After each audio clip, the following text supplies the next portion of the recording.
ଆସନ୍ତା 25 ତାରିଖରେ ସୁଭଦ୍ରା ଟଙ୍କା ମିଳିବ। ଏନେଇ ବିସ୍ତୃତ ତଥ୍ୟ ଦେଇଛି ସୂଚନା ଓ ଲୋକ ସମ୍ପର୍କ ବିଭାଗ। ସୁଭଦ୍ରା ଯୋଜନା ଅଧୀନରେ ତୃତୀୟ ପର୍ଯ୍ୟାୟ ସୁଦ୍ଧା ରାଜ୍ୟର ମୋଟ 80 ଲକ୍ଷରୁ ଉର୍ଦ୍ଧ୍ୱ ହିତାଧିକାରୀଙ୍କୁ 5,000 ଟଙ୍କା ଲେଖାଏଁ ପ୍ରଥମ କିସ୍ତି ଅର୍ଥ ପ୍ରଦାନ କରାଯାଇ ସାରିଥିବା ବେଳେ ଆଗାମୀ 25 ତାରିଖରେ ଚତୁର୍ଥ ପର୍ଯ୍ୟାୟରେ ହିତାଧିକାରୀଙ୍କ ଆକାଉଣ୍ଟକୁ ଟଙ୍କା ପଠାଯିବା ପାଇଁ ପ୍ରସ୍ତୁତି ଚାଲିଛି। ଏଥିପାଇଁ ନୂଆ ଆବେଦନକାରୀଙ୍କ ସମେତ ଅଦ୍ୟାବଧି ସହାୟତା ପାଇପାରି ନ ଥିବା ଦରଖାସ୍ତକାରୀଙ୍କ ଆବେଦନ ଯାଞ୍ଚ ପ୍ରକ୍ରିୟାକୁ ତ୍ୱରାନ୍ୱିତ କରିବାକୁ ନିର୍ଦ୍ଦେଶ ଦିଆଯାଇଛି। ଡିସେମ୍ବର 1 ସୁଦ୍ଧା ସୁଭଦ୍ରାରେ ମୋଟ 1,36,612 ଆବେଦନ ଗ୍ରହଣ ହୋଇଛି। ଡିସେମ୍ବର 6 ସୁଦ୍ଧା ପ୍ରକାଶ ଯୋଗ୍ୟ ଅଯୋଗ୍ୟ ତାଲିକା ପ୍ରକାଶ ପାଇବ।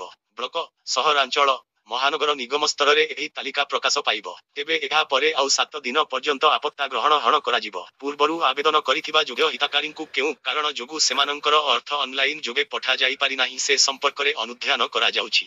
ହିତାଧିକାରୀଙ୍କୁ ସିଧାସଳଖ ଅର୍ଥ ପଠାଇବାରେ ରହୁଥିବା ସମସ୍ୟା ସମ୍ପର୍କରେ ଅନୁଧ୍ୟାନ କରିବା ପାଇଁ ଅଙ୍ଗନବାଡି କର୍ମଚାରୀ ଓ ବ୍ୟାଙ୍କ ମିତ୍ର ଆଦି କ୍ଷେତ୍ରସ୍ତରୀୟ ଯାଞ୍ଚ ଟିମ୍ର କର୍ମକର୍ତ୍ତାମାନଙ୍କୁ ସେମାନଙ୍କ ପାଖରେ ପହଞ୍ଚି ସଚେତନତା ଭିତ୍ତିକ କାର୍ଯ୍ୟକ୍ରମ ବଢ଼ାଇବାକୁ ନିର୍ଦ୍ଦେଶ ଦିଆଯାଇଛି। ବିଭିନ୍ନ ଜିଲ୍ଲାରେ କାର୍ଯ୍ୟକାରୀ ହେଉଥିବା ସହାୟକ କେନ୍ଦ୍ର ହେଲ୍ପ ଡେସ୍କର ପରିଚାଳନା ପାଇଁ କର୍ମଚାରୀ ନିୟୋଜନକୁ ନିଶ୍ଚିତ କରିବାକୁ ଜିଲ୍ଲାପାଳମାନଙ୍କୁ ନିର୍ଦ୍ଦେଶ ଦିଆଯାଇଛି। ସୁଭଦ୍ରା ସମ୍ପର୍କିତ ଆପତ୍ତି ଅଭିଯୋଗ ସିଧାସଳଖ ବା ଅଫଲାଇନରେ ଗ୍ରହଣ କରାଗଲେ ତାହାକୁ ସୁଭଦ୍ରା ପୋର୍ଟାଲରେ ଅପଲୋଡ କରାଯିବ, ଯଦ୍ୱାରା ଏହାର ତ୍ୱରିତ ସମାଧାନ ପାଇଁ ସହାୟକ ହେବ। ସମସ୍ତ ପ୍ରକ୍ରିୟାର ସୁବ୍ୟବସ୍ଥା ଓ ଯାଞ୍ଚ ପ୍ରକ୍ରିୟାର ଅଗ୍ରଗତି ସମ୍ପର୍କରେ ଉନ୍ନୟନ କମିଶନର ତଥା ଅତିରିକ୍ତ ମୁଖ୍ୟ ଶାସନ ସଚିବ ଅନୁ ଗର୍ଗ, ମହିଳା ଓ ଶିଶୁ ବିକାଶ ବିଭାଗ ପ୍ରମୁଖ ଶାସନ ସଚିବ ସୁଭା ଶର୍ମାଙ୍କ ଉପସ୍ଥିତିରେ ସଦ୍ୟତମ ସ୍ଥିତି ଅନୁଧ୍ୟାନ କରିଥିଲେ। ସମସ୍ତ ଜିଲ୍ଲାର ଜିଲ୍ଲାପାଳ ଓ ମହାନଗର ନିଗମର ଉଚ୍ଚ ପଦାଧିକାରୀମାନେ ଏହି ବୈଠକରେ ଭିଡିଓ କନଫରେନ୍ସିଂରେ ଯୋଗଦାନ କରିଥିଲେ।